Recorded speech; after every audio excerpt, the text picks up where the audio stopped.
O labing makagagahom nga amay namon sa langit, mahinuklugon nga laon nga tagtugas ang langit, hangin, kalayo, tubig kag duta.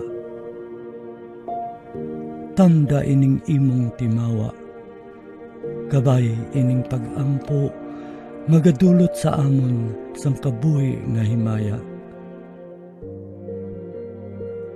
Salamat sa mga bugay nga imo ginpaambit sa amon. Salamat sa kabuhi nga ginadulot mo sa amon nga himpit. Salamat sa maayo nga panahon kag ilabi na gid sang imo katutom sa amon. Bendisyone ang imo katawhan. Bendisyone ang ila mga palangabuhian. Bendisyone ang mga panggas sa amon mga talamnan. Bendisyone ang ilang nga paglugayawan sa iban nga kapungsuran. Kabay makalabot sila nga walay sablag sa ila pagapadulungan. Kag ilabi na gid, bendisyone ining isla sang Negros nga amon natawhan.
namon ang ining pag-ampo para sa imo kadayawan.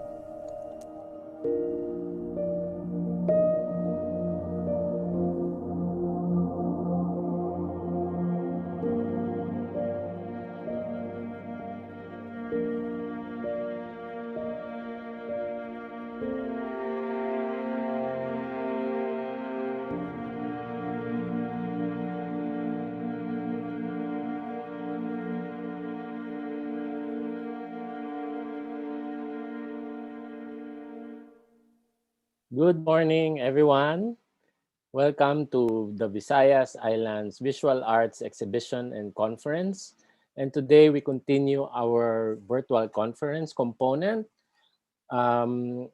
Before we proceed, I would like to give a little background on Viva XCon.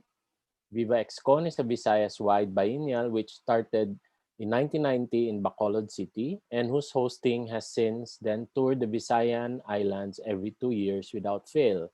It has become an effective artist-centered blueprint with which other like initiatives have been patterned after. It was the main goal of Viva XCon to celebrate Visayan art by bridging the islands of the Visayas so as to provide a venue to facilitate dialogues, interaction, networking, and cultural exchanges, thus addressing fundamental and relevant issues among visual art communities and related stakeholders. Having accomplished such goals in the 30 years of its existence, it now looks towards the future in ways can best contribute to the development of the communities it serves.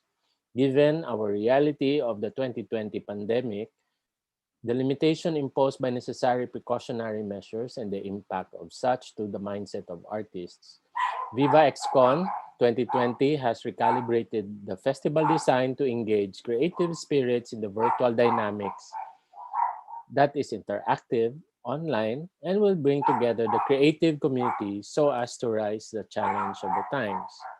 The theme, the Sun, or What Now, is in keeping with future studies, which postulates possible, probable, and preferable futures and the worldviews and myths that underlie them.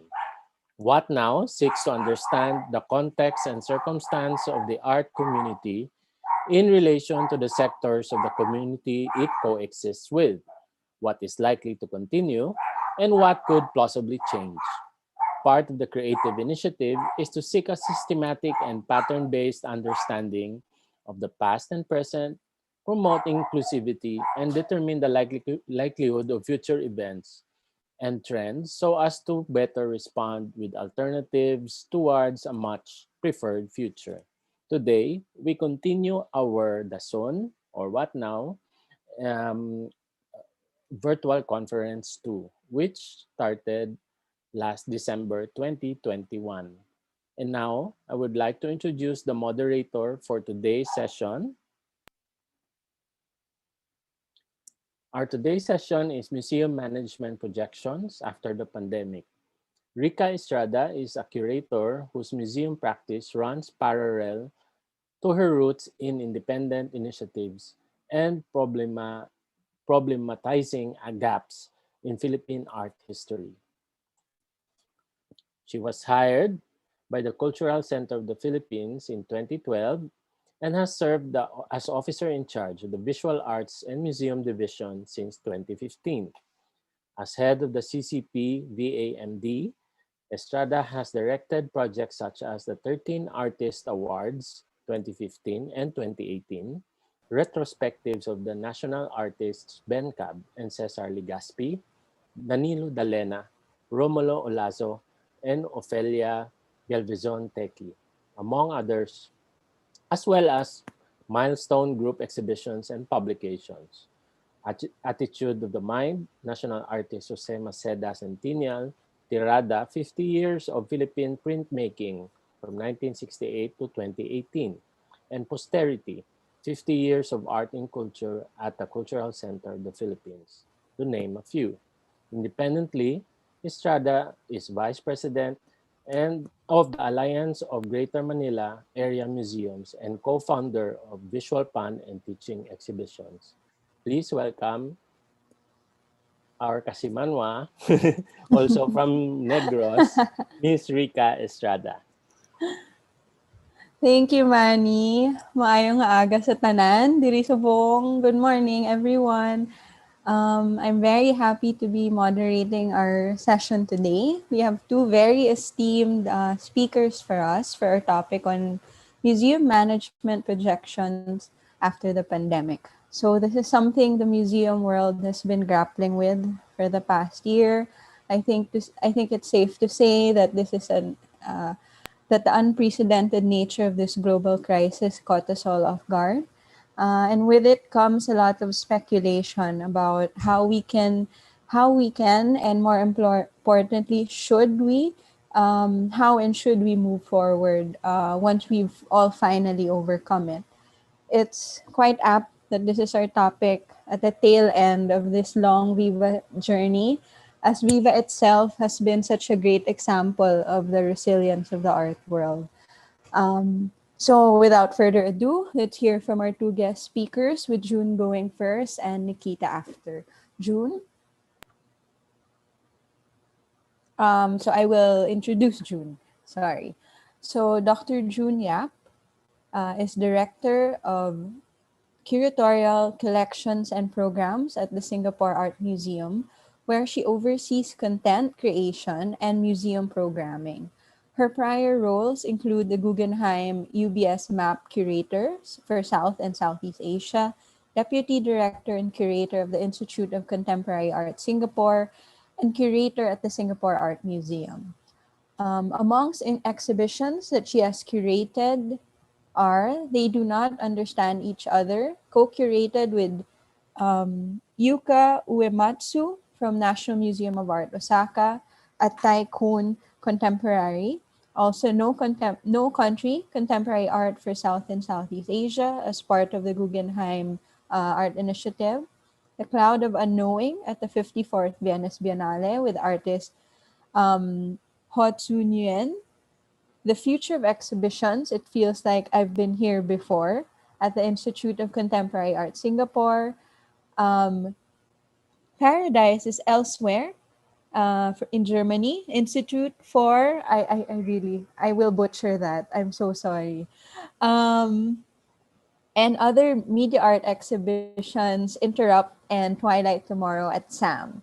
So she is the author of Retrospective, a historiographical aesthetic in contemporary Singapore and Malaysia in 2016. So I think this is just a few of the many, many projects of Dr. June Yap. So we're very lucky to have her tomorrow. So I give the floor to you, June. Thank you. Thank you, Rika. So good morning, everyone. Thank you, Viva XCon, for inviting me to be part of this panel. I'm very happy to be able to share with you this morning our experience at the Singapore Art Museum, and to also have a chance to discuss our collective thoughts of going beyond the pandemic. So first, I would like to apologize in advance if you hear some drilling sounds from my microphone. As we are all now working from home, the environment can be a bit unpredictable. So it seems like this morning my neighbor is doing a bit of drilling. So it may come on and off intermittently. I hope it will still work out, but please bear with me if it doesn't. So today I will be sharing about our experience at the Singapore Art Museum. And so to begin, I will, maybe we go to the next slide. Right. So this is the Singapore Art Museum. I'll start with a bit of history. The Singapore Art Museum was established in 1993 at the National Museum building, and then opened its doors at the former St. Joseph Institute building, which is the one you see here, in 1996. Prior to this, there was a National Museum Art Gallery that was established in 1976 as part of the National Museum. Since then, the museum, the Singapore Art Museum, has functioned with a change in its organizational structure, with a corporatization in 2013. And then, well, which has continued through to today. Some of you might also be familiar with other developments in Singapore, such as the opening of the National Gallery Singapore in 2015. Now, both institutions then have their focus in the visual arts. with the National Gallery Singapore. The National Gallery Singapore and Singapore Art Museum both function in tandem with each other. For Singapore Art Museum, our focus then is on contemporary art, with a further focus on art of the present, and I'll come back to that again in a bit. In terms of the role of the museum, in many ways, it is the expected functions of the museum, presentation, collection of art, in artistic commissions, in public engagement, in education and access. So in many ways, the museum is recognized in its the sorts of conventional forms that it would undertake historically. But I'll come back to that in the end when we talk a bit about what next and what are the things we are looking at. To give some background also to the current situation with the pandemic, in April 2020, in Singapore, there was what we call a circuit breaker, which was basically a stay-at-home order. And since then, had its changes. There have been moments where it's opened up, and moments also where there's been some fine-tuning of the kinds of controls and measures to prevent potential spread. There is extensive mask wearing through this period. And I guess more recently, we're still having some measures in place, including some limits to gathering. Yeah, so I think that's the kind of backdrop to some of the things that I will share with you here. So let's start with the next slide. Let's go to the next slide. Thank you. This is an exhibition titled They Do Not Understand Each Other. It is an exhibition that was at the Museum Tai Kwun Contemporary in Hong Kong. The exhibition involved a collaboration between ourselves, the Singapore Art Museum, and the National Museum of Art Osaka. It involved both our collections, and it was meant to be presented in Hong Kong during Art Basel 2020. So of course, as you know, the pandemic struck, and by April, a lot of things were forced to change. The exhibition of contemporary works, collection works, actually also included a work by Agnes Arillanos, Halia Bathing, which is in the SAM collection. Sorry. And so these works were just meant to travel to Hong Kong. And actually, for our works in Singapore, they had already arrived there when all the other restrictions came into play. And as a result, it is, in my mind, an exhibition that has a strange, surreal kind of sense to it, because we would have gone there and to Hong Kong and installed the show and seen its opening. We had all planned that already. That had been planning for about a year, before, in fact, a year and a half before. And suddenly all that had to change. We had to pivot to not being there for installation. We were not there for the opening. We were not there through the entire period of the exhibition. The exhibition closed, all the works came back, and we've never seen it. So me and my co-curator, Yuka Yamatsu, it's a very strange experience for us. And I would say also for the artists who we had consulted in preparations for the exhibition, some of whom we even were inviting to come speak and perform during the opening. The exhibition also, in terms of the audience, changed radically. It was originally, as I mentioned, scheduled to open in time for Art Basel. It was supposed to be an international audience. Right? That changed to a local audience, which was also interesting then. So there was a different way of framing even, some of the programs that could happen. Through the period of the exhibition, it was not actually open the entire period. There were periods where it had to close to. And as a result, the exhibition then was extended in time. Yeah, so that was quite unexpected in many ways. But what was also done then was to see how we could allow for a virtual experience of the exhibition, and that's when we adopted Metapod. So Metapod is a technical, a digital platform that provides an immersive 3D digital twin of an exhibition space. It's basically a recording of the entire space to scale, and where you can, in theory, kind of move through and experience the exhibition as if you were there. But of course, it's not exactly the same, you know. So yeah, we could talk a bit about that too, what that means for the future. It isn't necessarily easy to navigate, but from a distance, it is an opportunity to see the exhibition as it is. Yeah. Okay, so I think second, yeah. So after this, this was at the start. Well, in April 2020. After that, we also started to have to think about what we were going to do in Singapore itself, because likewise, you know, travel to Singapore was not possible, and even our work was quite disrupted. There were exhibitions we were trying to put together. These also were impacted. So we were looking at ways in which we would respond to this situation. Can I have the next slide, please? So one thing we started doing, and this began in end May 2020, was trying to see how we could use this time of being remote or distance from each other to still be able to connect. By which time we had all moved home, you know, working from home, and suddenly become very adept at teleconferencing. All our meetings were online. We were perpetually online, and we figured, okay, since we're all online, why don't we meet some new people too? You know, that would not stop us from meeting our colleagues, our artists, and so we started something called Sam Chats. And this was really an opportunity for us to meet up with colleagues from other museums, talk about how we're coping, share our strategies, and generally to feel kind of less isolated in the break of travel that the pandemic had forced us to adapt to. So this was, so we have, what you see here is, for example, a talk that we had with Mamita Tauka from Mori Art Museum. It was also an opportunity for us to then meet with artistic communities and friends, just keeping in touch, checking in, exploring new ideas. So you also see here, we had a conversation with Ram Rupa from Indonesia, and also friends like Ensemble Frank and artist Ho Zunian. So these conversations were all public, and I think it really helped us at least regain some sense of connection with each other, and that was quite important. So this carried on for quite a few months, and I think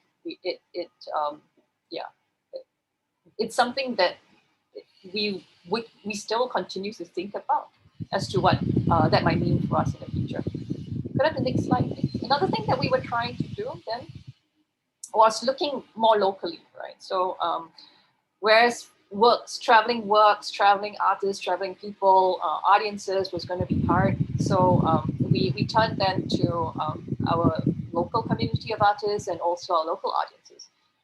And together with Singapore Art Museum, together with the National Gallery Singapore, then came up with this project called Proposals for Novel Ways of Being, which involved then ourselves and quite a number of other local organizations, museums, communities, community spaces, artist spaces.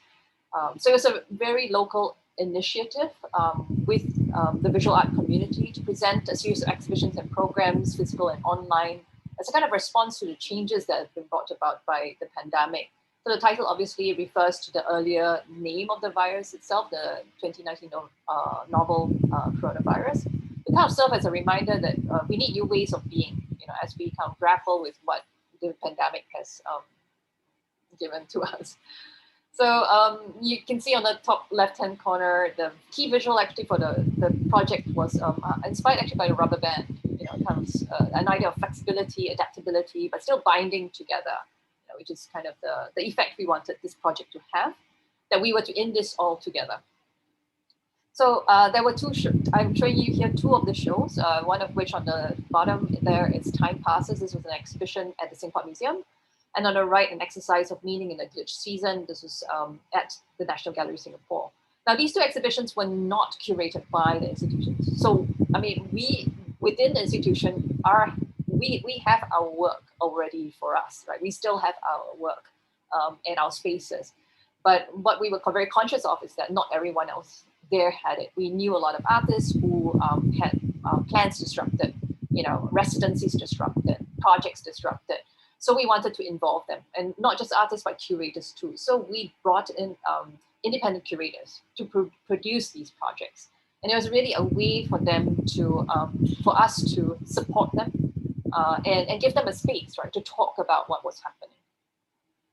So in terms of its programs, I think it wasn't just exhibitions and working with artists that had to change, but also our programs. So we are used to, having projects in the museum spaces whereby with programs, people come to us, right? This very physical way of interaction has always been key. It's how we always think about our programs. But now, and maybe the online was there as some kind of archive, kind of document, but now that had to change. Now that had to be the program.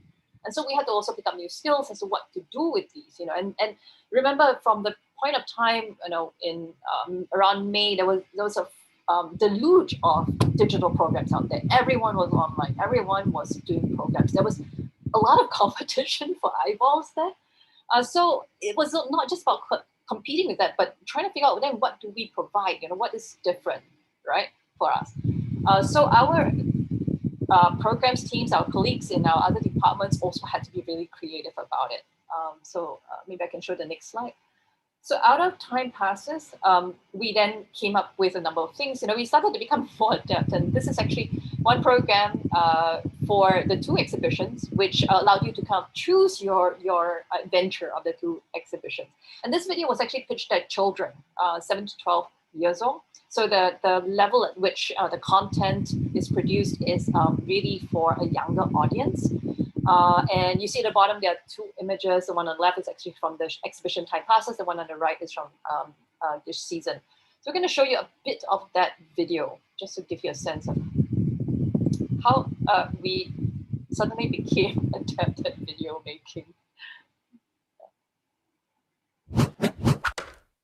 Hi there, and welcome to a very special video where you, the viewer, get to decide what happens next. I'm Gabby, your host for today, and I'm so excited to go on this art adventure with you. There are 6 artworks in total. Follow the adventure and let's see if you can find them all. At the end of every video, you get to choose what happens next. Your adventure begins here. Would you like to go on a mission or travel through time? Yeah, thank you. So that's Gabby from our programs department, from our education department. And as you can see, we not only learn how to make videos, we also learn how to make interactive videos and even how to script these videos, right? So it was actually quite interesting what we've gotten out of this whole situation. And the QR code on the right-hand side there, that you can actually scan that and then, it will bring you to the YouTube video where you can actually go through these the adventure if you wish. The QR code also has become something very ubiquitous in our lives now. It's everywhere. We are using it for everything, including tracing, right? Contact tracing.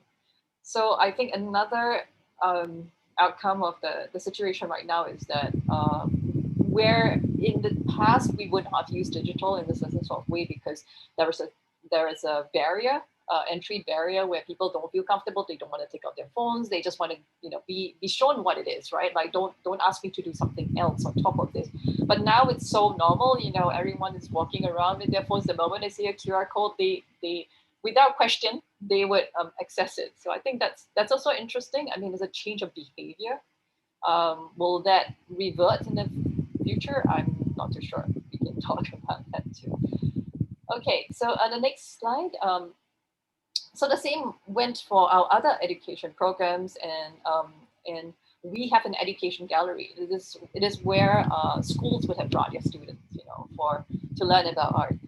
Suddenly, all that could not happen too, and so likewise, like with the Metapod for an exhibition, we did the same thing for our education gallery, and therefore allowed us to still provide, museum-based on video, school program that we have been doing for so long, right? So it was really to give continuity also to our partners like schools. So maybe we can, likewise, there's a QR code here, you can go and take a look at it. We're going to just do a quick jump into the link there, just to give you a sense of how the Metapod works. I think we can go to home, maybe, let's see, okay, yeah. Okay, so you would enter into the gallery, and essentially this is the gallery that is filmed 360 degrees that you can just kind of move and spin around. Maybe let's turn a bit to the right, and let's go to the image at the far end there, where we were earlier. Yeah, maybe you can click on the image first. It will bring you closer to it. Okay, there you go. And maybe the bottom, maybe that's it. Yeah. So this is work by Dawn HDB Corridor. And you have these two little circles which kind of give you different kind of information. The first one is information on like a caption. And if you click on the circle at the bottom, should we try that? Yeah, you have a little video which you can play. Do you want to try playing it? Maybe you could. It's kind of just the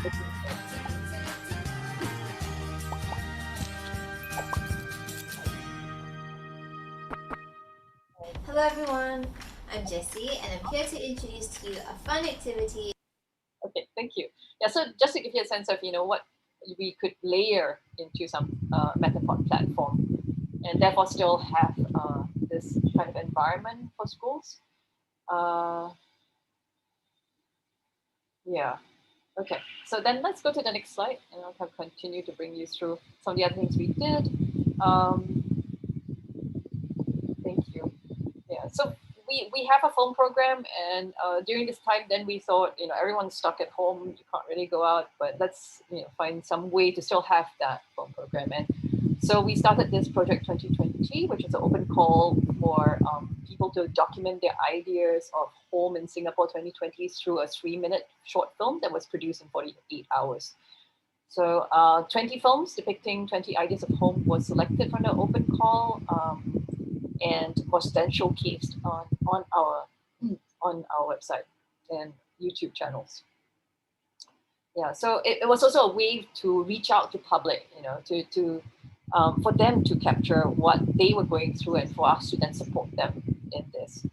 So the selected shortlisted entries also were judged and with our team and also a local filmmaker, and they received prizes for that. So that's to give you a sense of what we were doing throughout last year. And then in a turn to early 2021, let's go to the next slide, please.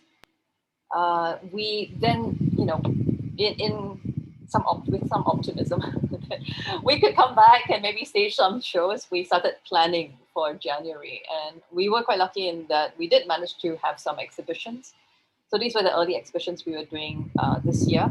They include an exhibition, Cosmic Wonder, an exhibition of local artist Choi Ka-Fai, and also Escape Velocity 5 by local artist Zai Tan. So these are works, commissions actually, of local artists.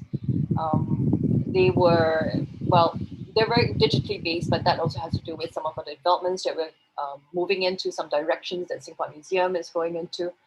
But I think that for us then, what was interesting was that in emerging with new exhibitions, it was also a space for us to test not just the measures of a pandemic, but also what else we could do. And I think there was good response. I think people were happy to be out and about again. So that was quite good. Let's go to the next slide. So with further optimism for future projects, we continue. Shall we move to the next slide? Thank you. Yeah, so these are a couple of exhibitions that we currently have and they were planning or going to open soon. On the left, you have Wiki Clicky. This is a survey of 6 artists looking at works which are in a range of media that we are interested to explore further. Really how artists are using, for example, photography, sound, performance, and also other kinds of practice. We have on the top right, this is an exhibition Slender. This is also a local artist for exhibitions in our regional libraries. Really a project that extends from the artist's practice in looking at film from the 1950s and 1960s. So we in this sense, we are emerging, coming out and starting our programming again with some changes, obviously from things we've learned in the past year. At the bottom there, you have an exhibition, The Gift. This is an exhibition that we have been discussing since 2017. It's already had some postponement. It is an exhibition that involves collection exchange, so that does make it a little more tricky. It is a collaboration between a number of museums, ourselves, Singapore Museum, with Gallery Nasional Indonesia, Mayam Contemporary Art Museum in Chiang Mai, and also the National Gallery in Berlin.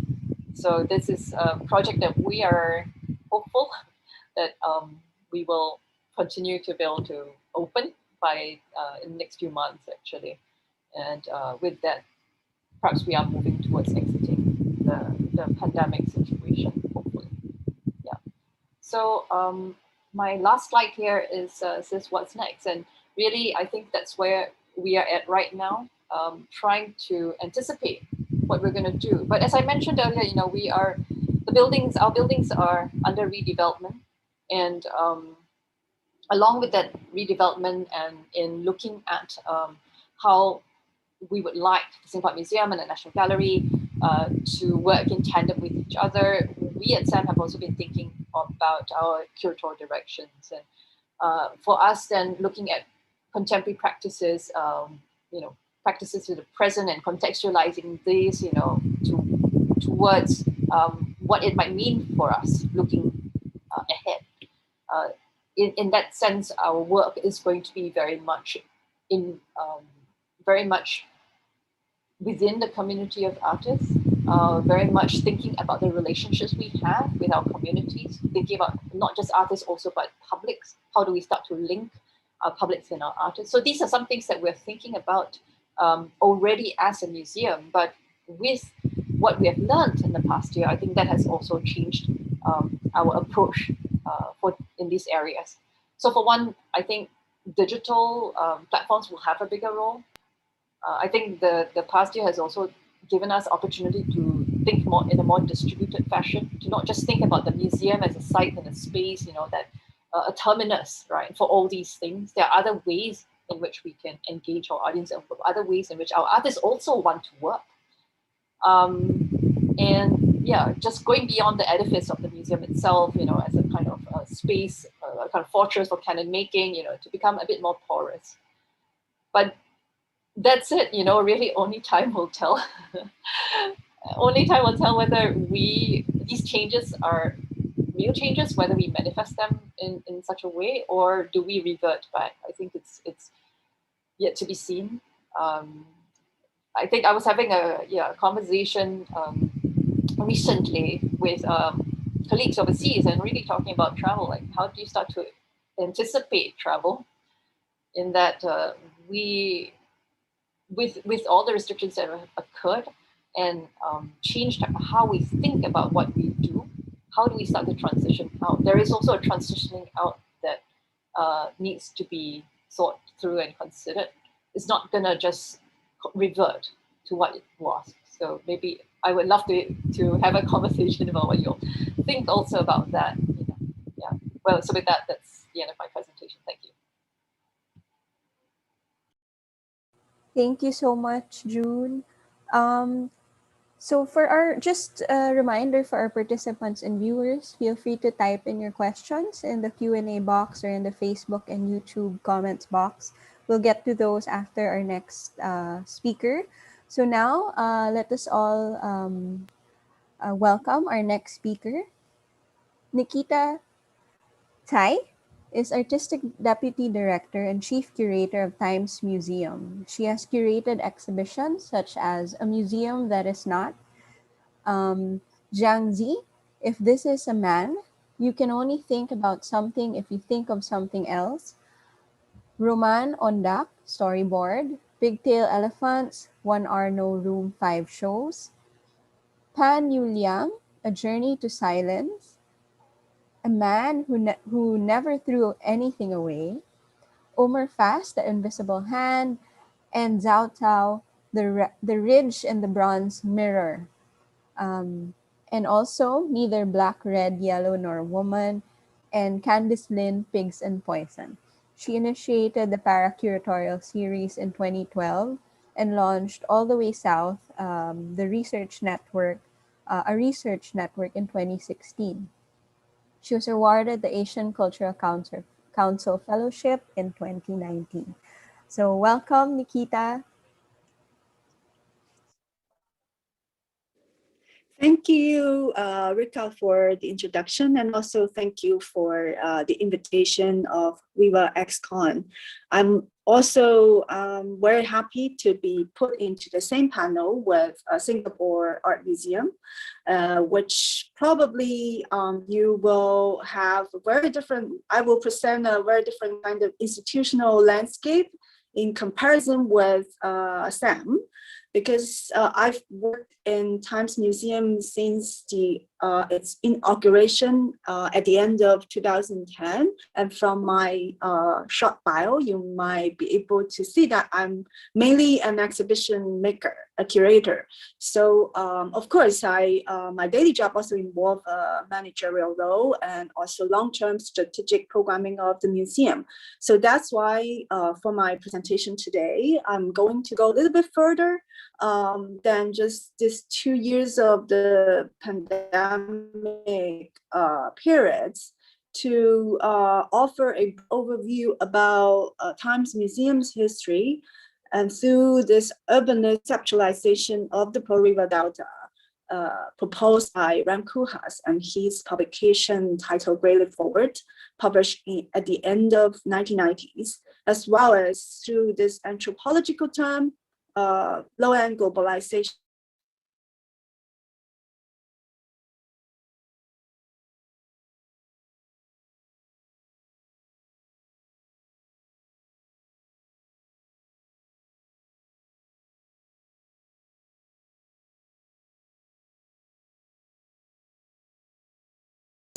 Of the region, which is where we are situated in the Pearl River Delta, as well as its relation to kind of broader geographies and cultures.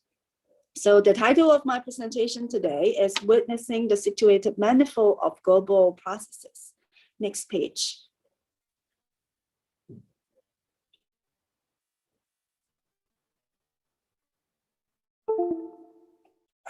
Can we turn to the next page? Thank you. Okay, so first chapter is called Great Leap Forward to Low-End Globalization. Next page.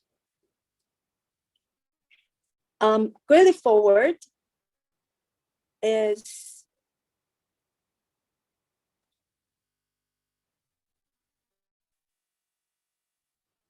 next page.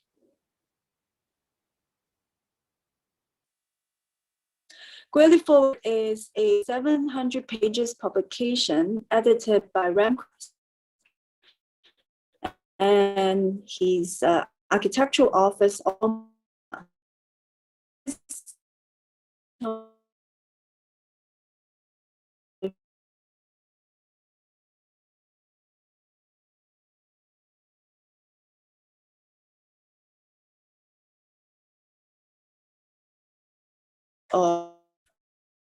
design school students. Terms such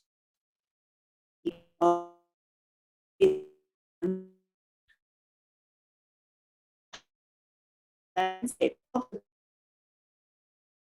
contrast.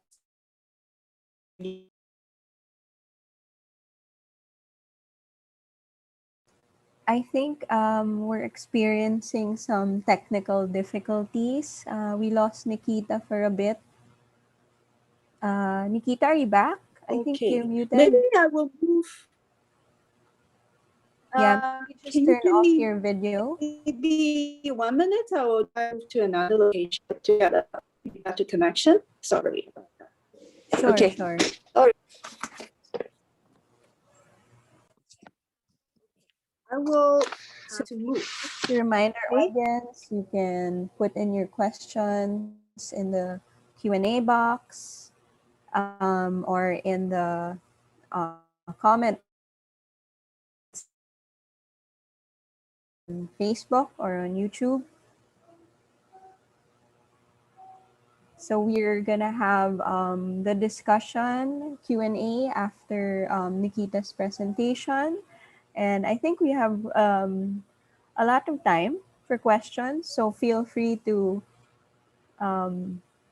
start, good discussions with our very experienced and esteemed panel of speakers today.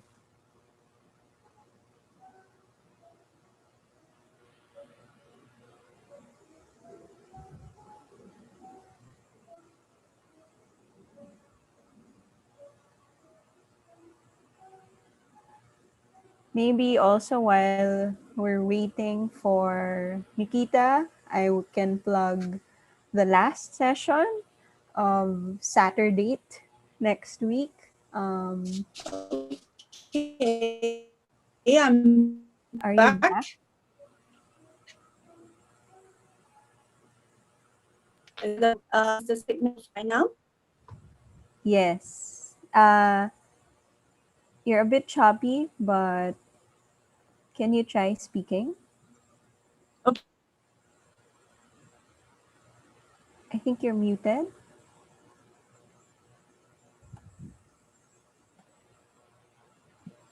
Okay. There, I think that's better. Although, sorry for. Maybe we can try without your video. That might I'm help. back. But I. Okay. Yes, let's do that. Yeah. Sorry about the. No problem. Can you hear me clear now? Okay, so let's move to Yes. page 3. I will continue with the presentation. Sorry, you might hear my cats outside.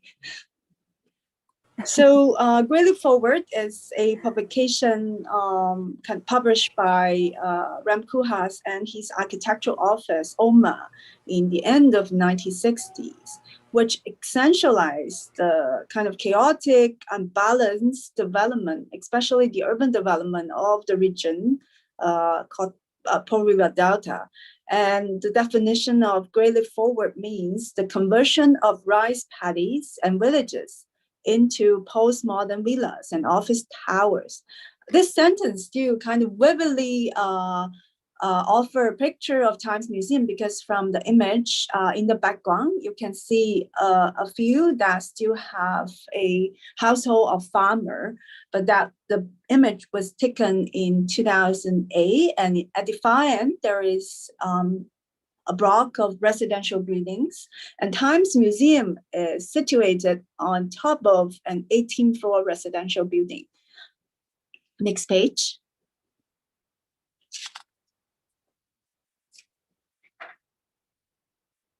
So this is the architectural proposal by Ram Koolhaas, and Ram Koolhaas was invited as a participant of the Second Guangzhou Triennial, co-curated by Hou Hanru and Hans-Jurek Obrist.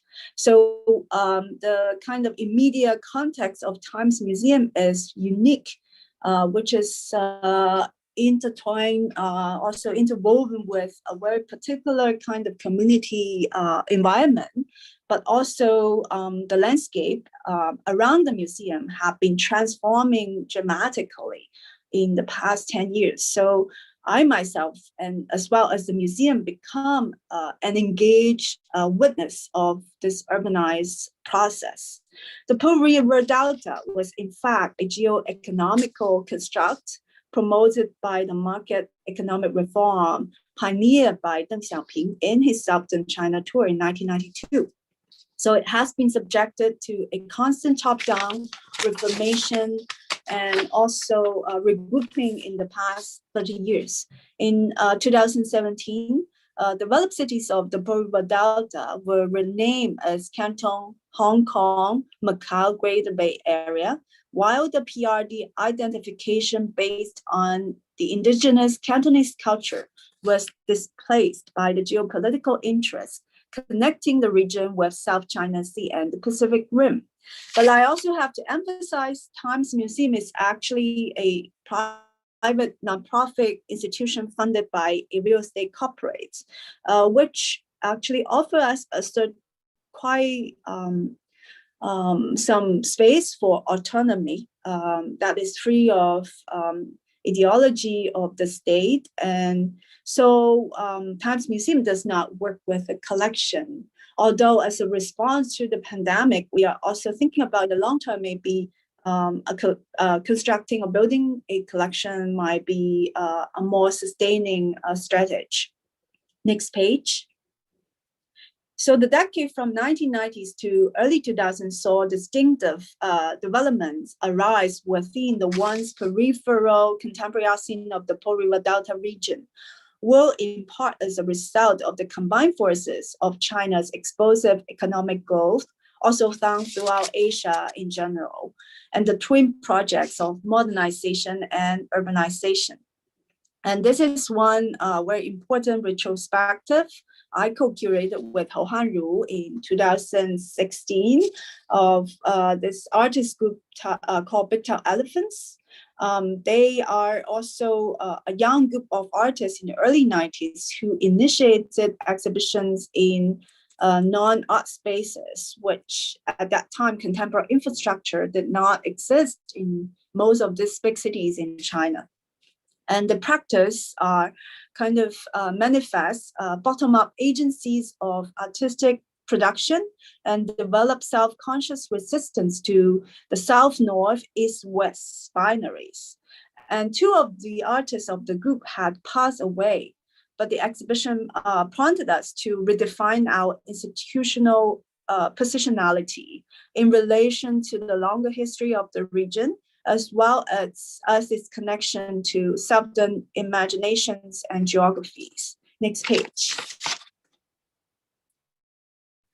The reform and open policy also has impact on the everyday level of the city of Guangzhou, among which is the emergence of multicultural walls that contradicts with the once kind of broad-bounded and also clan-bonded kind of homogeneous social texture.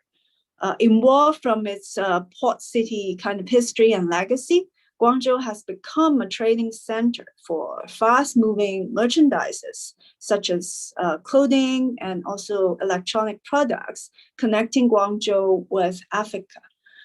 So it's upon such background that and also the transnational supply chain and the mobility of commodities and people connecting Guangzhou with the global south, that the anthropologist Gottlieb Matthew observed an oppositional structure of globalization, in which he termed that the illegal low end versus the international branded high end.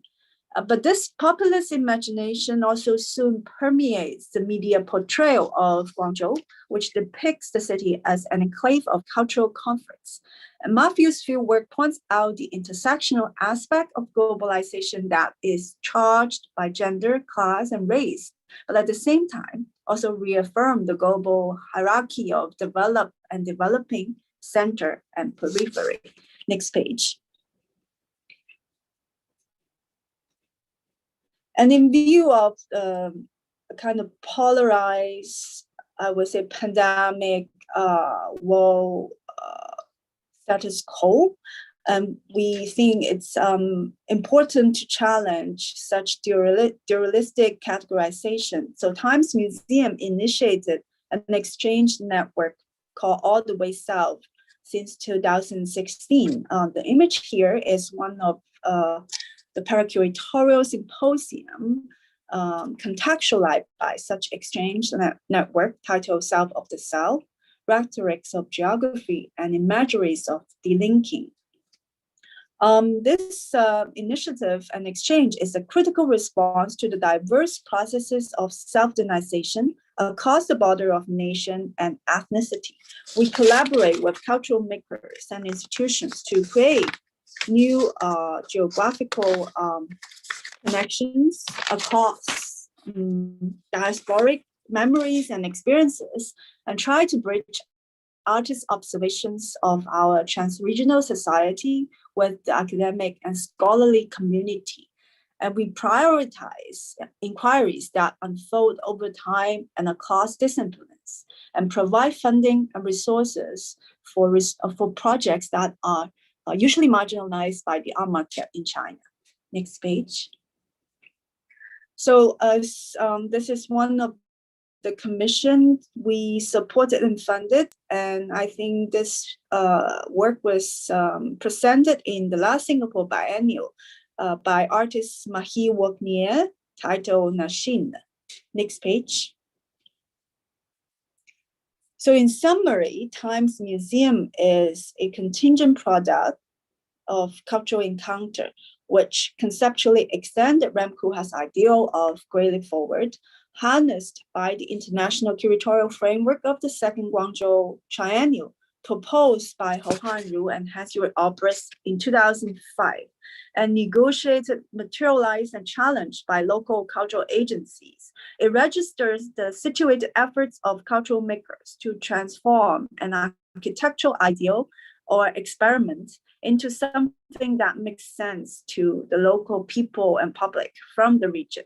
Next page. So in this section of the presentation, I will talk about maybe a kind of different idea of global processes that have inspired our more recent programming. Next page. Guangzhou has always been a city of traffic for people and goods, and it was marked by the Canton system developed in the 17th to 19th century, which regulated trading between Imperial China and foreign merchants, especially that with the British Empire. The Canton system emerged partly because the port of Guangzhou was already a vibrant southern port as early as the 10th century, when tea silk, ceramics, and other handcrafted articles from China and spices and dry goods from Southeast Asia and the Indian Peninsula were sorted and traded. So this native trade route that connected the southern coastal region of Imperial China with traders around Indian Ocean between the 9th to 14th century, prior to the age of discovery, is what the German sinologist Frederick Patak called the Asian Maritime Silk Road. And one important aspect of this maritime route was its bottom-up autonomy of navigation. It was a wholly practice by indigenous traders before the emergence of sovereignty over territorial water as a nation state. And it makes an exchange of people, cultures, and materials possible. Next page. So after the pandemic, when cultural mobility has become more difficult, Times Museum becomes more committed to its role as a dynamic public sphere in which different ideas from nearby and afar can be translated and shared.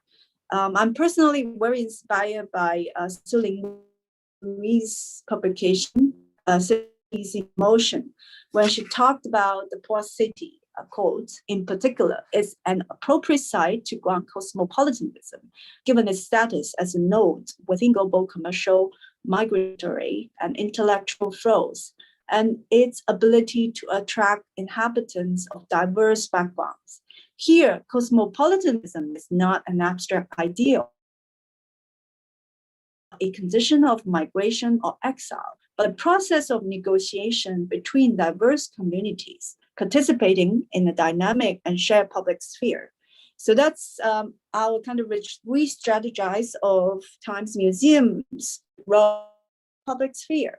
Next page.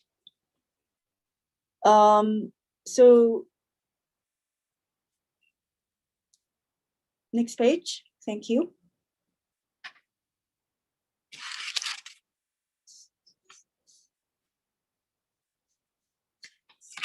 In 2012, we launched a series called the Paracuratorial Series, and it has been gathering artists, scholars, researchers, and audiences through thematic seminars that bring cross-border discussions into the museum. However, this cosmopolitan spectrum of art has struggled to document and embody the fractured realities of the post-pandemic world. To probably unfold this project, I have to say that I think we returned to the museum office in about March and early April last year, when the kind of Wuhan outbreak subsided. And also the museum reopened its first exhibition in 2020 in August last year.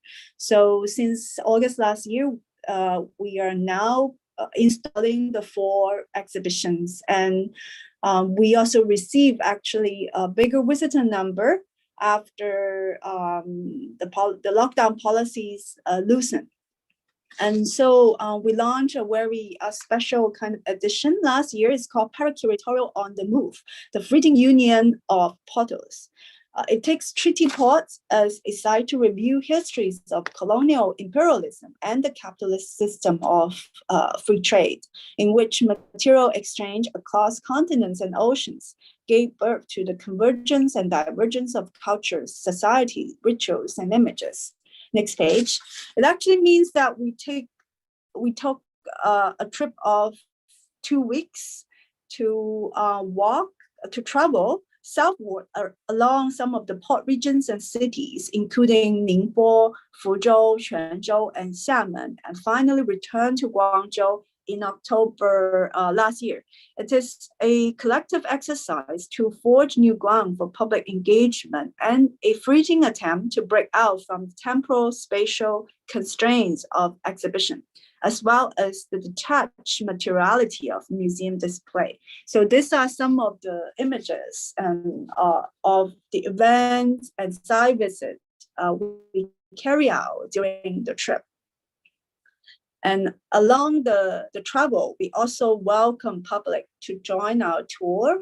And also some of this tour led by local scholars or folk scholars that had far more knowledge about the history of this different historical cities. And we also did a particular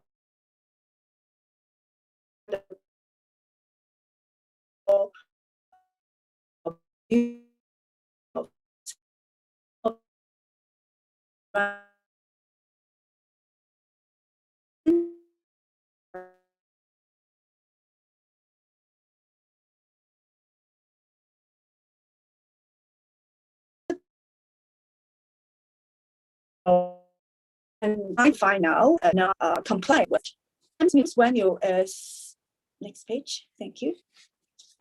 As I mentioned earlier, Times Museum is probably compared with SAM. We are a small, mid-scale institution without an collection, and we have a team about 18 people.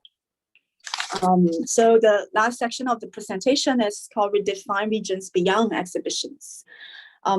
And I think if anyone have questions about our managerial perspective, I'm very open to question after today's presentation. Next page.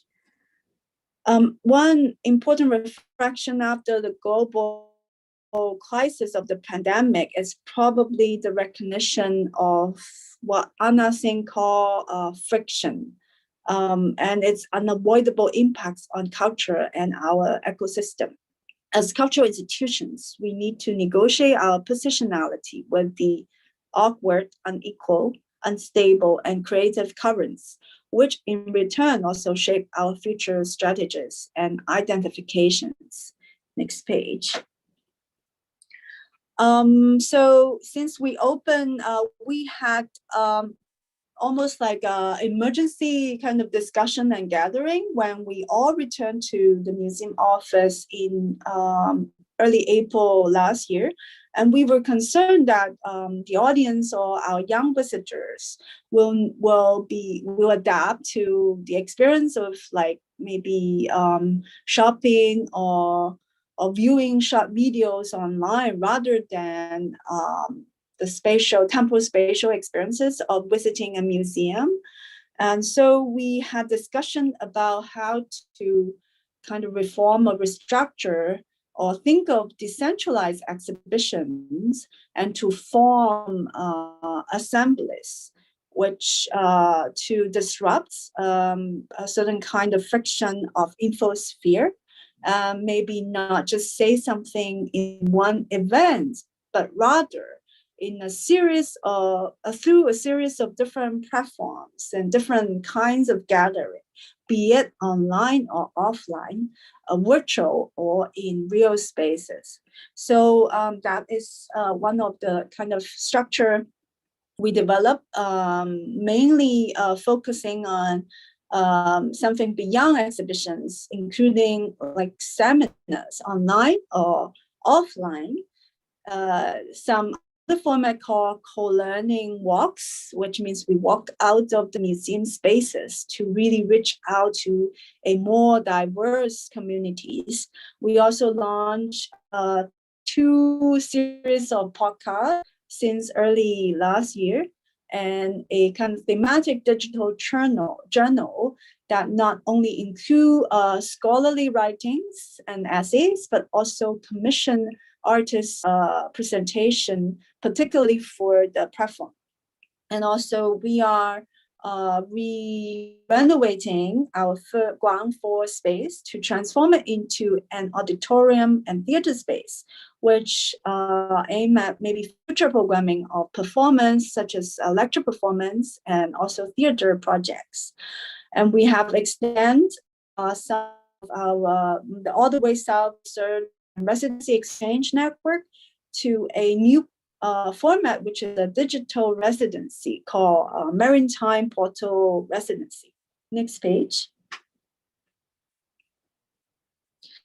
And this is the Times Up Center Berlin was initiated in July 2018 by Guangdong Times Museum as a nonprofit private art museum situated in Berlin as a parallel institution of Times Museum, and it's not really a kind of strategy or developed after the pandemic, but it has created, regardless of the kind of broader lockdown, a certain transnational kind of resonances and communication between these 2 institutions. So I co-curated a group exhibition in September 2019 with Weng Xiaoyu, titled Neither Black, Red, Yellow, Nor Women. And also we opened an exhibition in April 2021 this year in Berlin, curated by a very important artist and educator, Huang Xiaopeng, that suddenly passed away in Berlin last year. And that was the proposal he left behind. And we managed to open Berlin. We're still in kind of strict lockdown. And we tried to also kind of mobilize a certain kind of circulation in terms of program contents, online screening project, and webinars to connect these 2 geographies, Berlin and Guangzhou. Next page. Next page.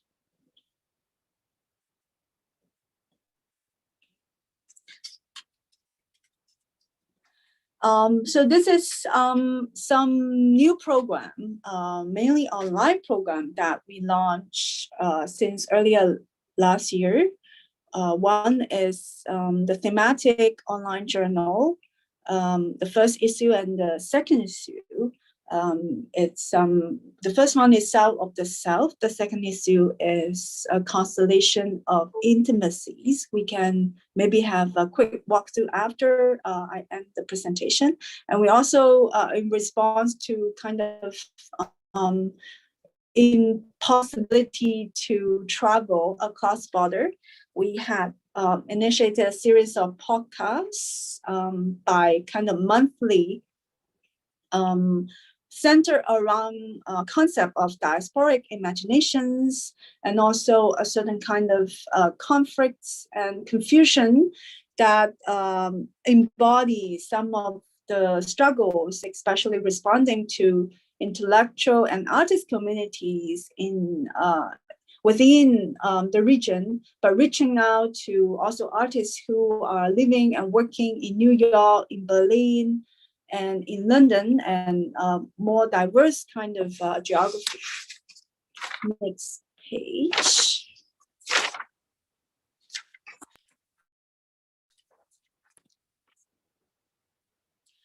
And earlier this year, we managed to open an exhibition that had been postponed because the outbreak last year to and March 2021, a solo survey of Candace Lin.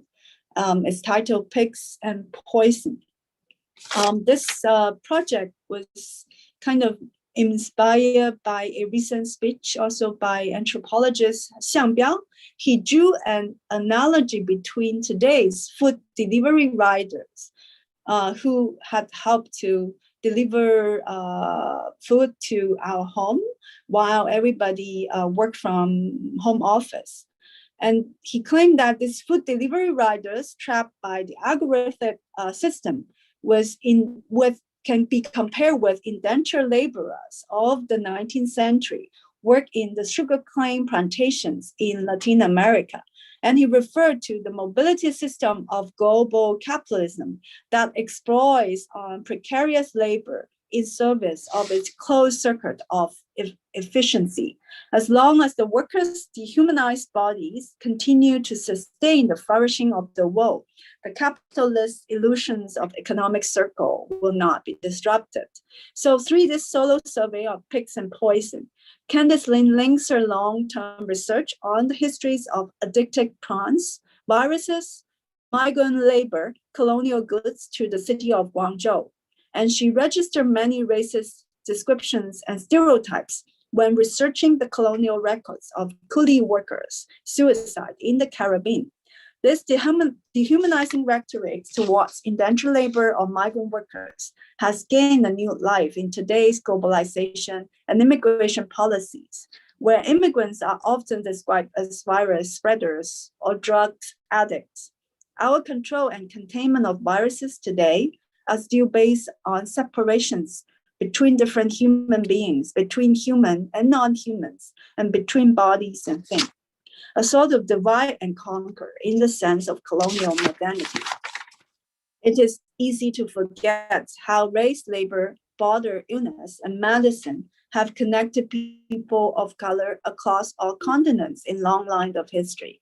One day, when we would finally take off our mask and inhale a deep breath, please do not forget that we cannot refuse intimacies and remain pure. Every particle we breathe in has crossed continents, hierarchies, and histories. Thank you. This is the end of my presentation. Thank you so much, Nikita. So I guess we can open the floor for questions now. I already have a few from our audience, so we can have a good discussion. So maybe I can read some of the questions from the audience. First is, what is the greatest challenge of providing alternate viewing experiences and placing projects in non-conventional spaces? So these are actually two very different things. Maybe who would like to start sharing?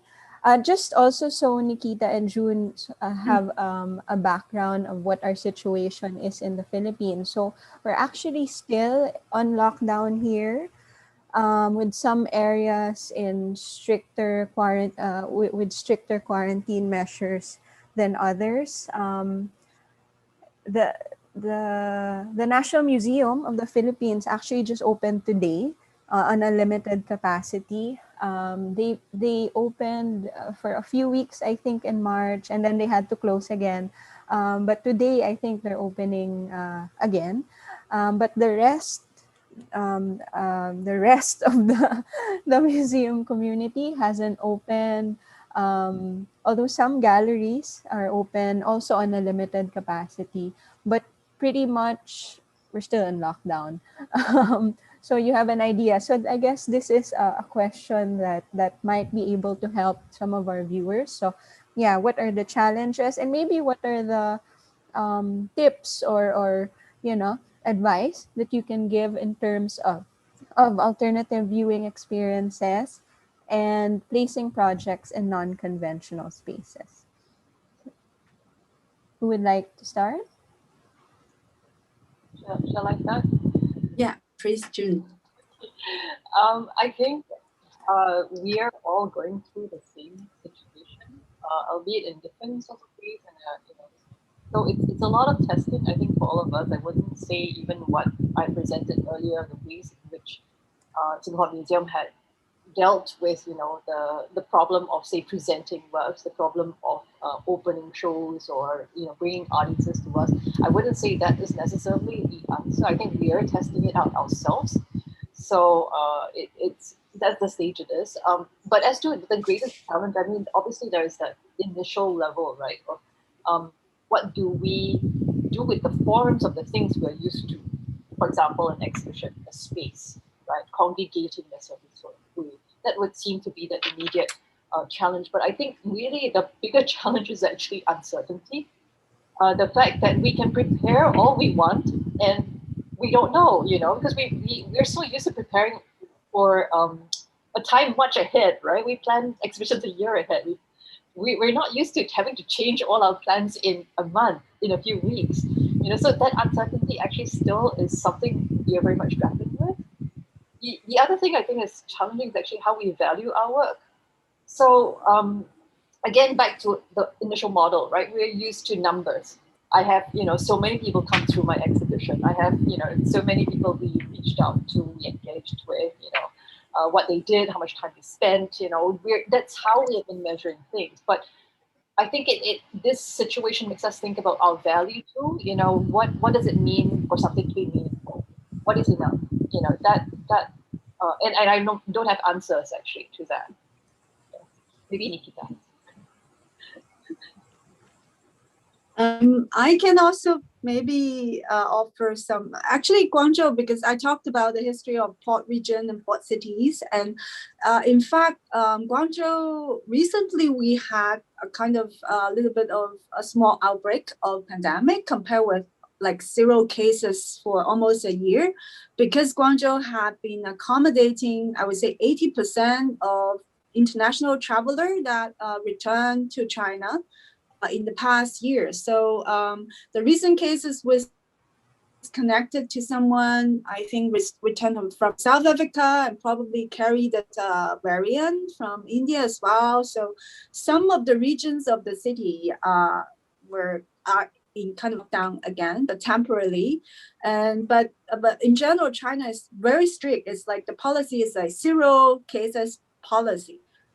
So now we are not forbidden to open a new show in early July, but we are concerned to maybe in terms of organizing public events, like we plan for like certain performance and theater projects. So we are struggling, and it's not like, while things are fine compared with, but still so much uncertainties that we need to deal with.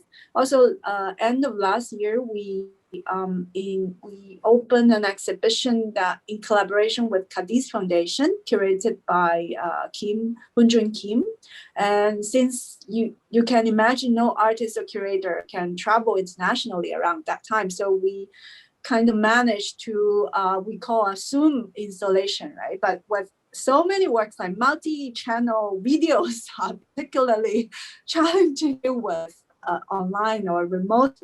So to talk about maybe reaching out to audience in maybe non-traditional venues, like not within the museum, we really try, because we have this a very nearby, we call urban village, like village within the city, and we try to open a small space directly in that village to maybe even have screening events there and some of the performance, and we had a very good relation with the teachers there. So we, instead of, because Times Museum never had the big visitor number compared with maybe some of the other more well-known private museum in China.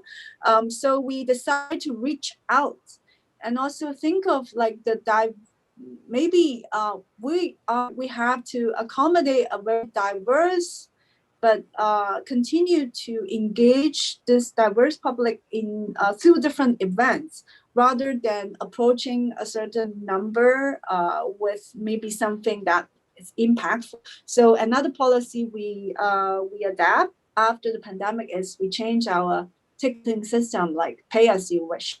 But we never charge that much compared with maybe 200 kwai. Some of the museum in Shanghai, we used to charge like 30 to 50 kwai, but now it's pay as you wish. And then it's very accessible. But of course, I would say 70% of our museum visitors are young, young maybe influencers. They come to the museum to take pictures. I guess that's more like the reality of most museums in Asia. Yeah, I don't know whether I answered the question. I would add one more challenge that we can't travel to see each other's exhibition. So Nikita, I can't come and see your exhibition. That is a challenge. We can't go to Viva XCon, and for us, that is our lifeblood in a way, right? In what we do, So I don't know how we are really coping with that. I don't think online experiences can replace any of that kind of face-to-face contact. And also we as practitioners, we really need to, how do you, I personally, we have not developed any kind of virtual viewing projects. Of course we have screening project, but I don't think that we're not promoting that. Instead we would rather promote maybe topics that you can maybe connect to podcasts but we still want people to come to see the show. Yeah, so in a way, it's almost like we're saying, even as we exit the pandemic, we want to be able to travel again. We want to be able to meet each other. We feel it's very important to be in the presence of each other. But then there is also this other aspect that occurred, right? When there was lockdown all over the place. Like for example, in India, suddenly they could see the Himalayas, from the city, because all our the levels of pollution dropped and so that's a question also I guess we have to grapple with, what does it mean to go back? What does it mean to travel again in terms of like carbon footprint, and it's something that has come up. We know it's there. I'm not sure how we are going to really address it, just as ourselves and also collectively as we think of like a global art community that we're so used to moving and seeing each other. What does that mean? I don't know. Actually, that's something I also wanted to ask you both. There has been, for many years now, there has been some criticism on the existing, biennale and big exhibition formats, especially because of the large carbon footprints that they have.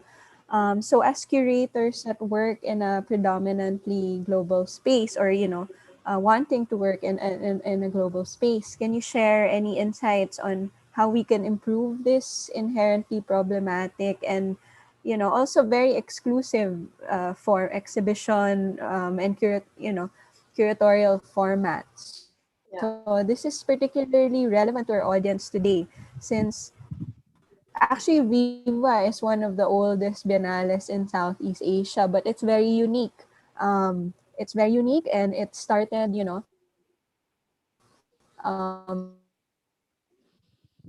very local, but also very global from the very beginning. So maybe you'd like to share some insights to our Viva audience. Yeah, I would say upfront that I don't necessarily know the solution to this. Although I would caveat, I think in terms of our global carbon footprint, I don't think the art world is the main contributor. I think it's more than us. Although obviously we want to have that, which is somewhat ethical. I mean, we think about the work that we do as having that kind of meaning, right, for humanity. So then the onus is on us to also have some kind of response that befits what we think our role is. But I really don't know. I mean, I'm going to push this to Nakita's answer. I don't know. What other ways can we still have that experience?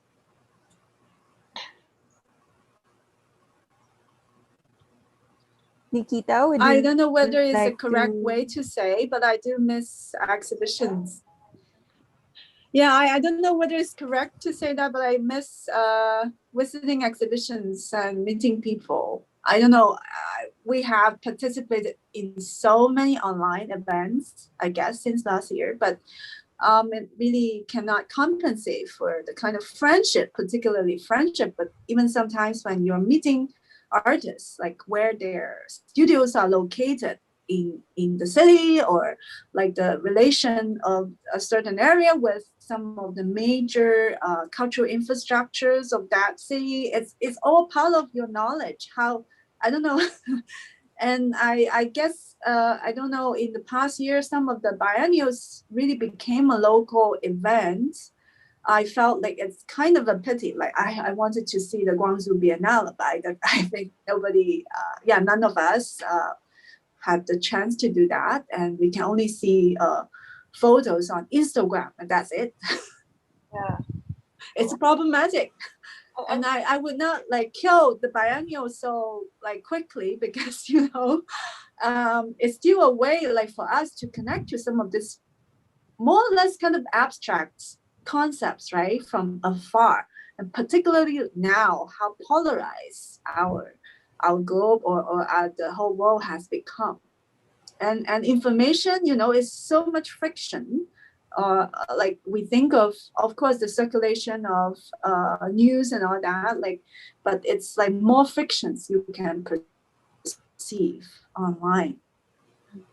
I'm going to throw out a very speculative suggestion here, and maybe it's tongue in cheek, so not really serious, but because we're so used to very quick travel, we go from one place to another, we hop, we're there for a few days, and then we leave, and that is really where the carbon footprint is, right? But obviously, we don't want to say that no, we do not go around, we do not see art and artists in their context, right? So maybe one way is to think about it a bit more like how we think of residencies today, which are more durational. So perhaps instead of the kind of quick hops, we're really thinking and being very deliberate about what we do. Say, you want to do research in a place, okay, they're going to be there for 2 months, and maybe that's actually possible because now we're all working from home, right? It's not like we even enter the office. Maybe that's what it can change into, whereby your own context for your organization can be digital, but you physically would be elsewhere. So maybe we can go to the Visayas for a month. But that's maybe one idea. Yeah. Yeah, I think that will be, we have tried to do that because we are relatively flexible, since we have a small team and we plan out our programs like quite ahead, like maybe compared with other museums in China, I think we plan 2 years or 3 years program. So it's possible for me or some of our curatorial team to be away for longer period of time. We have to test it out. We also actually sounds developed promising. a residency space. Used to be our library and canteen. It's so we kind of now have a room really for kind of longer time of stay, either for curator, researcher, or artist. Yeah, we've also started a residency program. Maybe we should have an exchange, Nikita. That would be great. I've been actually talked with Yomi. I know there are some changes recently, but she invited me to be part of the chat. We talked about that. Yeah, I look forward to. I think along those lines, we're going a bit more into your programming. We have a question here from the audience. How significant is diversity in terms of your collection, exhibitions, platforms, and audiences? I guess how significant, or how focused are you on that? Yeah.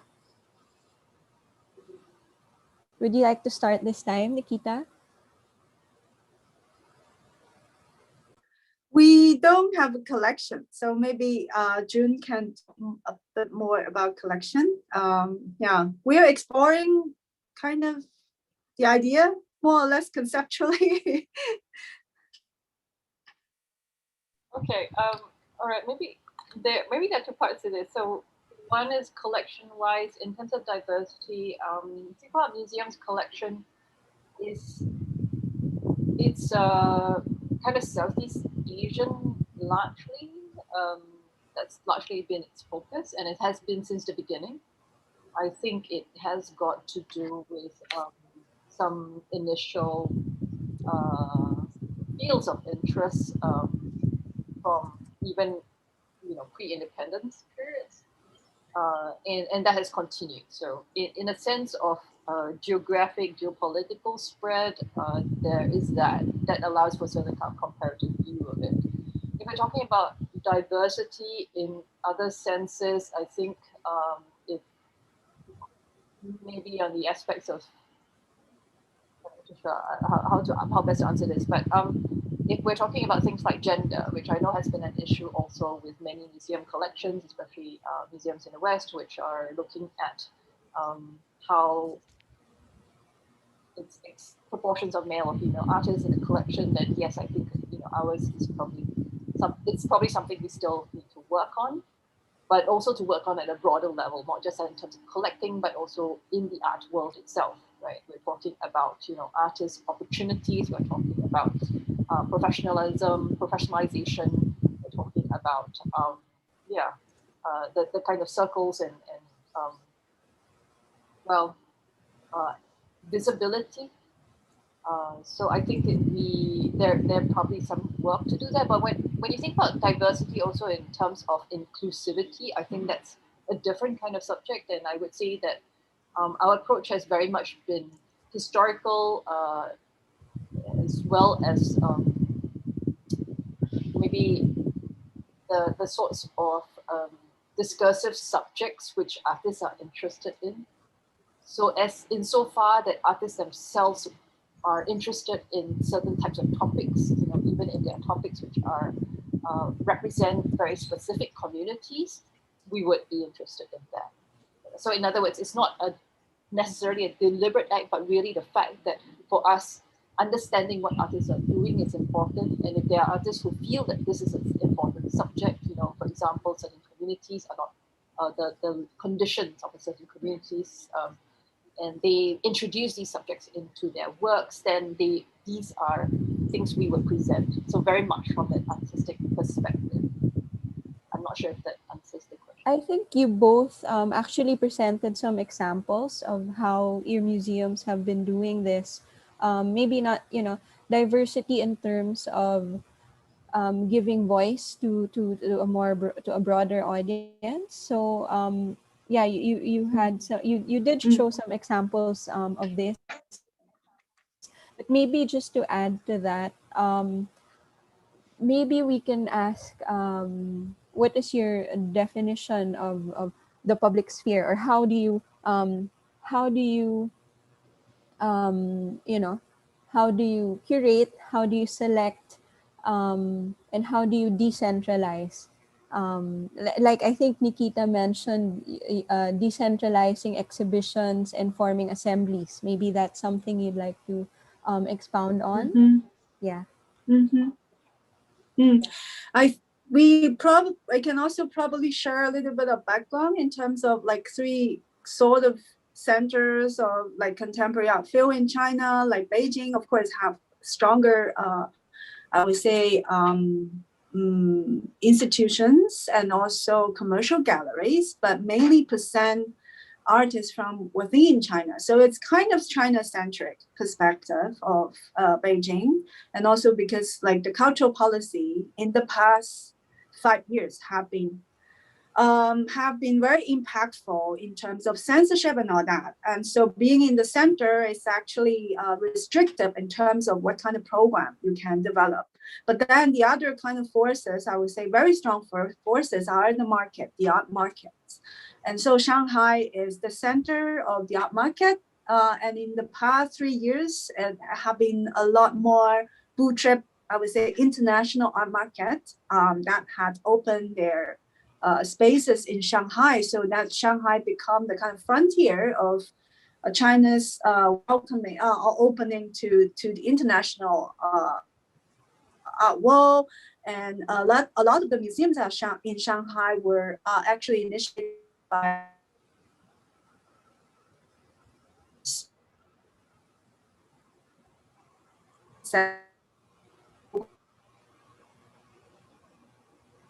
gender that more interest and promoting some of these big names or artists, Western artists that already with support of big galleries. So Guangzhou, in relation, what I emphasize on the Pearl River Delta is always kind of at the periphery in relation to maybe the cultural center, political center, but also periphery in terms of the markets. Of course, there is Hong Kong, Basel, Hong Kong, but it's also a very different set of audience and I would say demographics. So we, in the past years, we really try to think of what exactly are these demographics or this kind of emerging public we are trying to communicate with. And then we become a bit more modest in terms of like, oh, how we cannot appeal or make everyone happy. So we aim at connecting more like the kind of more critical intellectual community artists with a broader group of artists who maybe they don't have to come to the museum. They can listen to our podcast, they can read our online journal, they can probably relate to some of the social topics that we try to explore through mainly artistic expression, but not just. And so we do invest a lot in terms of manpower and also time in terms of develop smaller events rather than impactful big, I would say spectacles. So I don't know whether that's a strategy of diversification, but we also recognize, like we work with a lot of female artists. But of course, they all belong to a younger generation. That's the reality of like how that has evolved in the past 30 years of contemporary art development in China. So younger generation of artists like born after 85, there are a lot of women. So we try to support as much as we can. And we still cannot openly talk about feminism in like in a lot of platforms. So but there are quite some thematic shows that's kind of centered around the subjects. We learn to circumvent some obstacles over the years. Yeah, okay. I guess my response in some ways is not too dissimilar from Nikita, but perhaps our starting point is slightly different in that Singapore Museum is for most part a publicly funded organization. And I think the fact that it's publicly funded, it's got certain different starting point for its goals and also its audiences or the assumed audiences. And because it is public funded, that has also allowed it to work at a certain scale, which may give it a sense of being quite monolithic goals.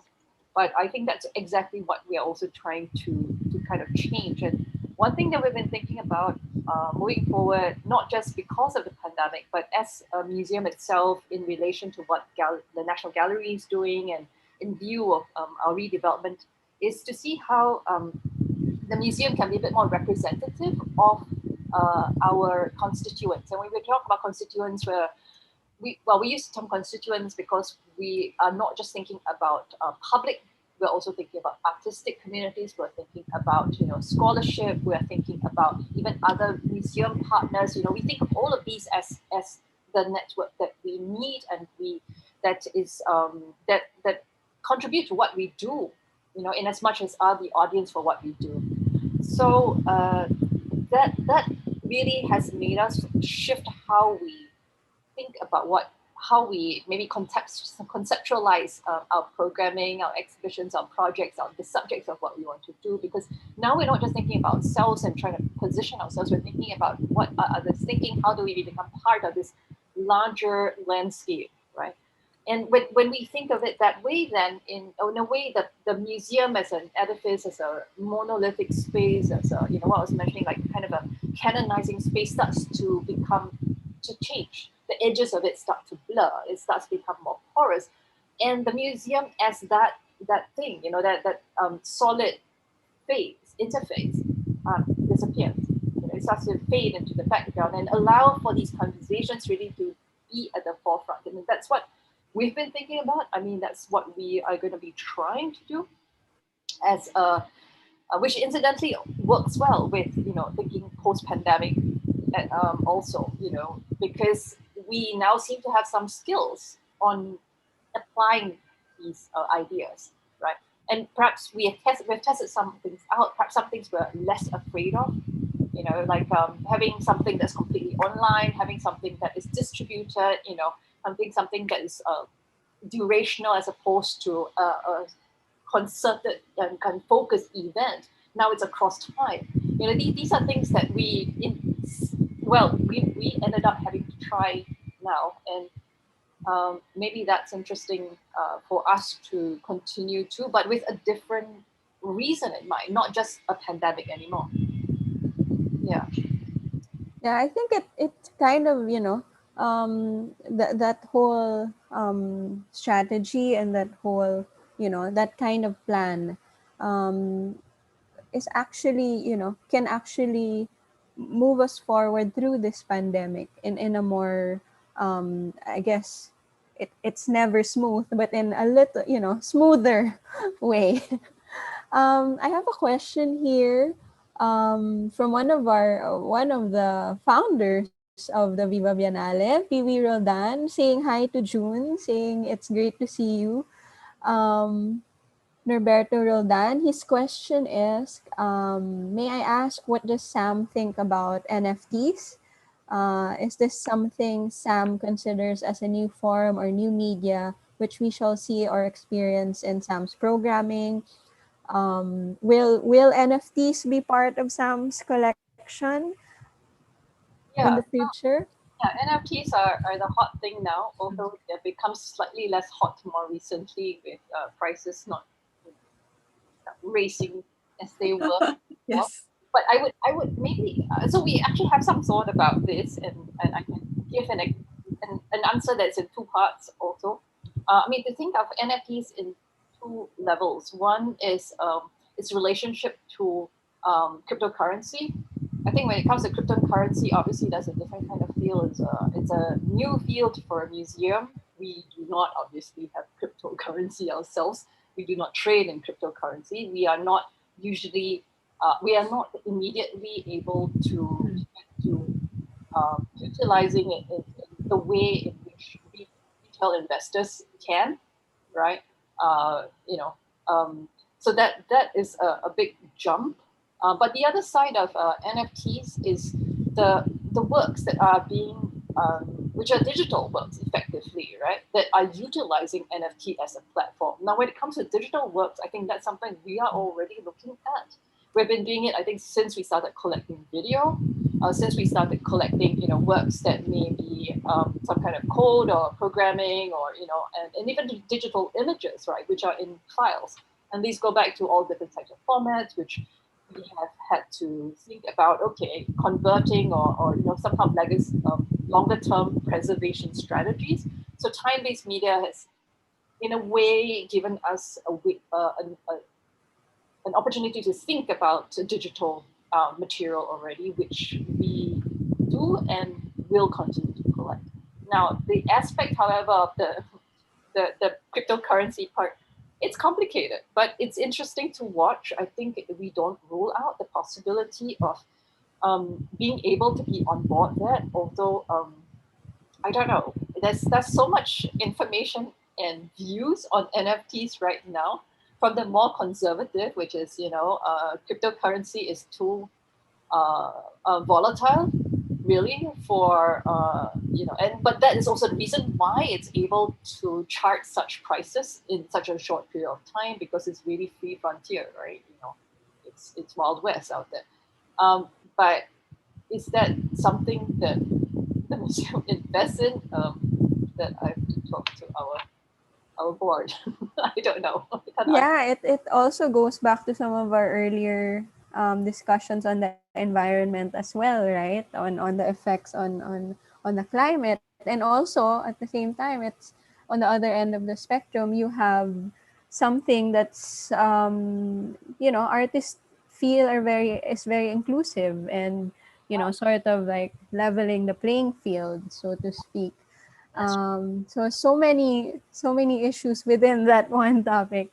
Well, actually, in relation to the environment issue, I recently learned of some cryptocurrencies that use where instead of just crunching algorithms, it is they look at systems which produce other value. So, for example, there is one cryptocurrency that's called Banano, and it's got this it uses folding at home, which is it's a project that utilizes your computing, which normally would go towards Bitcoin mining. It instead uses the power of computing to fold proteins for finding cures for things like cancer, Alzheimer's, and such. So now you're talking about weaving in an ethical layer to cryptocurrency, and I more recently found that, and it's very interesting. I think there's possibilities there. I wouldn't rule it out yet. Yeah, it's hard to rule out something so young, right? Something so new. So I I hope think that answers the question. Hi, Huey. Nice to see you here. since I think we lost Nikita for a bit, but I just want to ask about the whole no country experience, the Guggenheim experience. I mean, that was such a I think that was such a meaningful exhibition for us people who are from Asia. So maybe and of course Pee was part of that. Maybe for the artists in the audience, or from the people from the community, maybe what sort of advice can you give to practicing artists and to practicing curators, even cultural workers, in terms of um, how it's such a difficult, it's such a big, all encompassing, and not all encompassing, but an encompassing thing. What kind of advice would you give to artists who want to participate in that sort of discussion, and curators as well?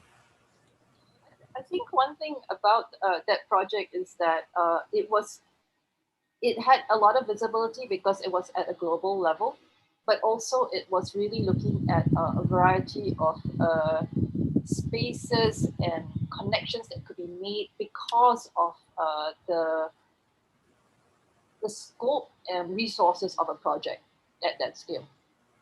So besides the exhibition, there were a number of other things that we tried to do, which included like conferences, online, so blog perspectives, contributors, and really it was trying to link people.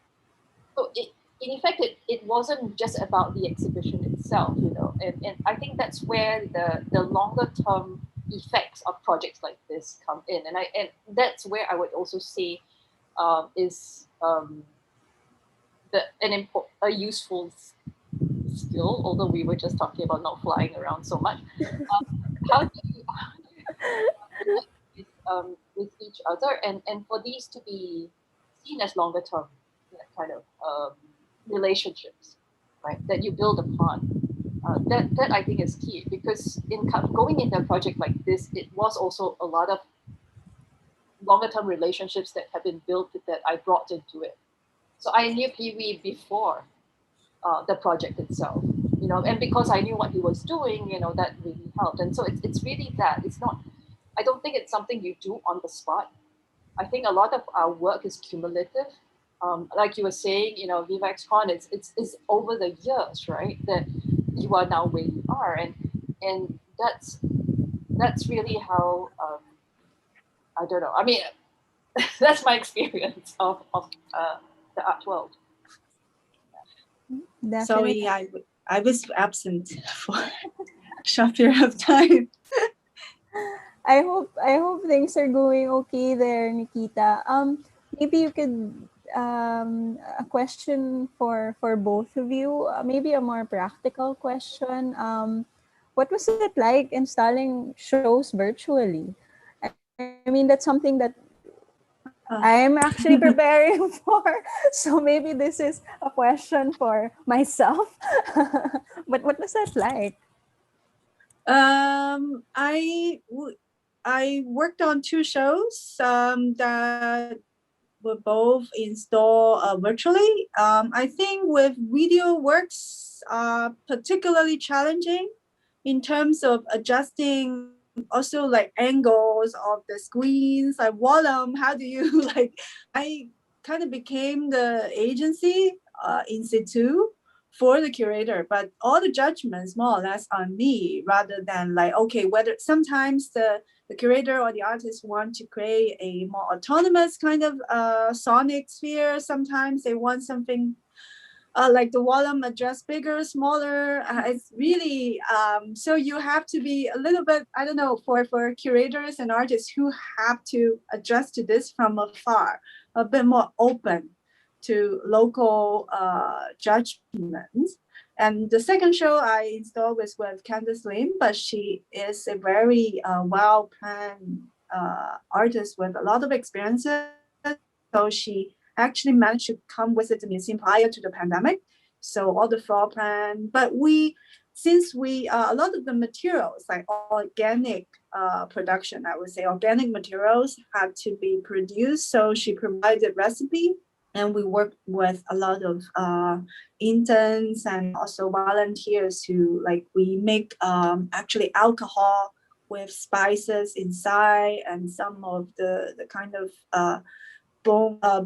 bone back pigment that our actually senior production manager had to spray on the wall by himself. And then we, of course, open Zoom and then ask Candice, oh, what do you think?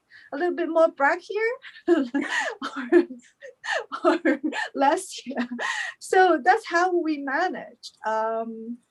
Yeah, but I think there are maybe no better way than, okay, maybe plan well in advance. Yeah, and also communicate, but it's quite challenging. And I miss the artist being here because sometimes we are like while doing beyond work, like beyond our usual domain, making judgment for the artists. Yeah, totally. I mean, what Nikita was saying about actually giving up some of of the decision making is part of Yeah. it. You have to allow for someone else who's on site who can see and be your ears, be your eyes for you. I think that's a very different experience as curators. For us, we're so used to being the first ones receiving it, right? Receiving the sensory experience. But the other thing is, I guess, patience. A lot of time is needed just to do one thing. What you would have done simultaneously in a room, you can move from work to work, and you could have made a comment here, gone back to it a few minutes later. It's not going to happen. Now it's like you're doing one word. That's one word. It's done. So it's a lot more time consuming, but I think it's been interesting too because we set up the exhibition in Hong Kong, and I think with this we actually got to know the team in Hong Kong much better, especially the exhibition team, because we relied on them. Like Nikita was saying, you have to allow for decision making to be done that way. The communication is slightly different. There is a lot more feedback, and so we get to know each other a lot better, and hopefully one day we get to meet. Yeah, so good luck with installation.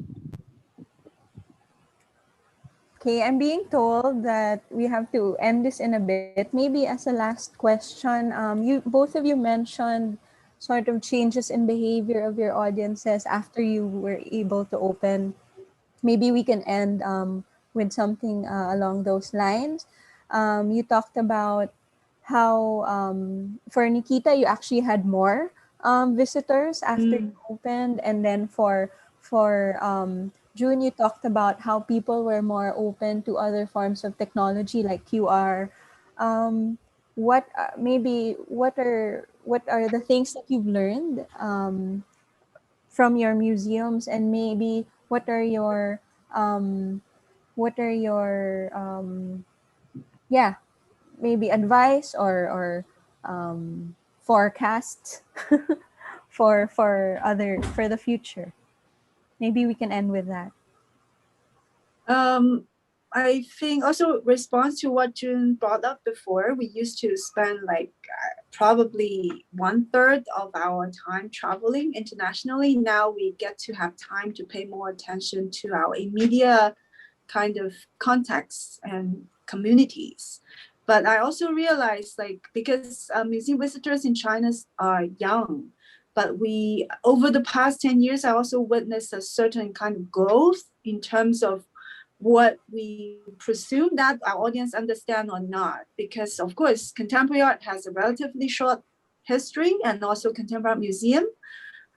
But we used to think that our audience might not be able to open to certain works or topics, but kind of the pandemic brings so much from afar, through the internet, and people felt like compelled to understand this complexity or confusing reality from afar. So our program address to that. And so I guess maybe more engaged in a way. This is what we learned from the pandemic. Yeah. Okay, so maybe just to end off on with a more intimate kind of observation. I think we we don't realize how social exhibitions are. We think about numbers even before. Obviously, we know when we hit a certain capacity, it's not comfortable for us to show, but we don't realize how, in experiencing a show, how important having someone else in the room might be, and how that changes how you experience a work. That is part of the exhibition experience too. Because right now we can see exhibitions, through images, through say Metapod walks through virtual spaces, videos, but it's not the same. And one of the reasons why it's not the same is because it does matter, for us to experience these things alongside each other. That's what the art is about.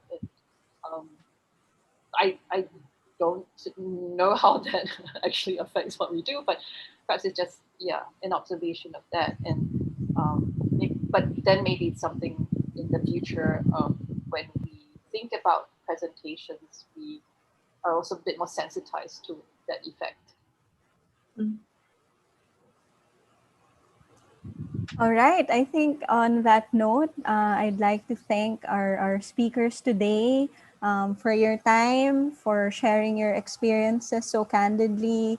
And, the dream is really to see each other in person and to see each other's, all our exhibitions in person one day soon. Maybe to end, some things to leave our audience with, or some things to think about. I really like what June said, the question of what does it mean for something to be meaningful. I also, I learned so much from our two speakers, like how we can, how relationships are important, and how an open mind is important, and maybe giving up a bit of control and Yes. maybe seeking out the unfamiliar, and thinking more long term, more durational, more time as a friend, not really as an enemy. And I also really like the idea of porousness, of museums being porous, and our lives really being porous in terms of relationships, in terms of technology, and in terms of the work that we do. So with that, thank you so much. to June and Nikita, and to our audience also for participating. Before we end, please tune in again next Saturday at 10 a.m. for the last VCon 2 featuring Visayan Island art initiatives from Negros Oriental. And then Viva has something very exciting. I'm really looking forward to it in July when they open the exhibition Kalibutan, The World in Mind in Orange Gallery, Bacolod on July 14. So thank you again, everyone, for joining us today. I hope makakita na itatanan soon. Halong kamuda tanan. Take care and have a great Saturday. Thank you very much.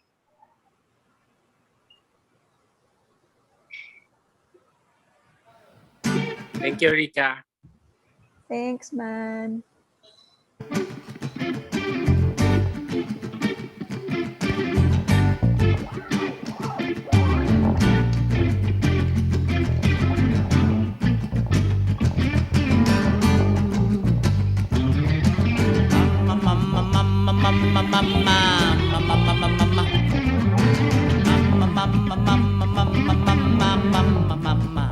Hey!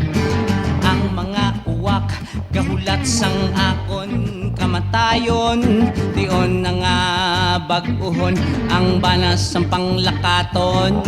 Numanang madangtan sa pinili kong dalan, kabay nga hindi pa ulihi ang tanan. Di nang mga sinya sa cross nga alagyan, ang talagog talang-talang, nagtalang-talang, gatalang-talang, dapa-dapanaga padayon sa panglakaton. Uy, iining mga bugat nga dalalon sa imo paminsaron kag balat tiyagon. Uy, iining mga bugat nga dalalon, nga dalalon, nga dalalon. Dali na kay maimo ta sang bag-o nga kalibutan. Akon amigo gugma ang hari sa duta ray ng kalibayan. Akon nga abiyan magiliuso sa kausa sang kahilwayan. Peace be with you, man. Right!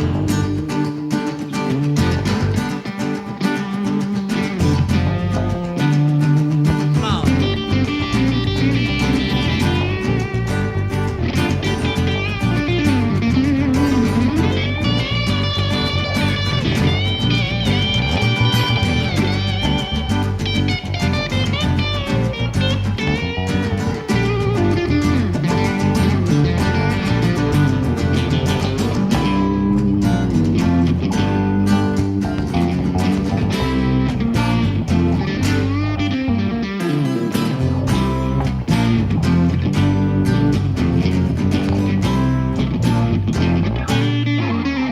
All right.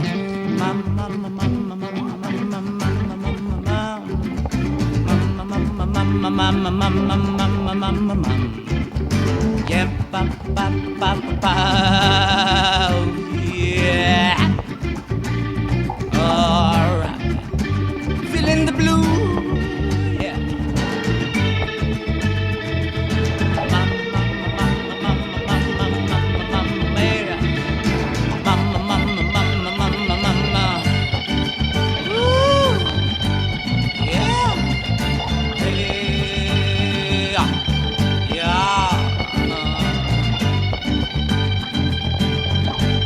Mga abyan ko sa ining tinion,